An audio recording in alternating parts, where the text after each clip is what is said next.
Hi, today I'm going to show you how to connect Google Drive to Base44. So first, get the Google Drive API credential. Simply go to the search bar and type in Google Cloud Console. Hit enter and click on Google Cloud Platform. Now, it is going to show you this page. You'll have to basically create a new project and enable the Google Drive API.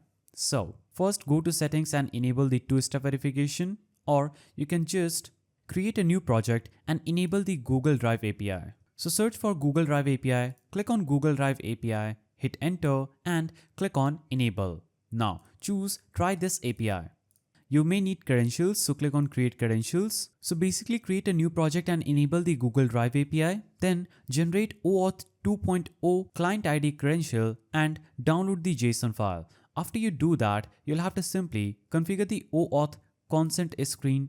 So click on OAuth consent screen, then set it up by clicking on get started, choosing the app information, audience, contact information, finish and creating that. Now, after doing this, you'll have to add your Base44 app domain and scopes for Google Drive access. Now open your Base44 project dashboard and navigate to the integration or API section and use the Base44 API request feature to configure Google Drive API endpoints. So implement the OAuth 2.0 authentication flow using client ID and secret. Then set the API calls for file upload, download, listing or deletion. Then run test within Base44 to verify file operator work with Google Drive, and after successful integration, deploy your app with Google Drive connected for file management features, and this setup enables powerful cloud storage capabilities within Base44 apps using Google Drive. If you found this guide helpful, please don't forget to give it a thumbs up and thanks for watching.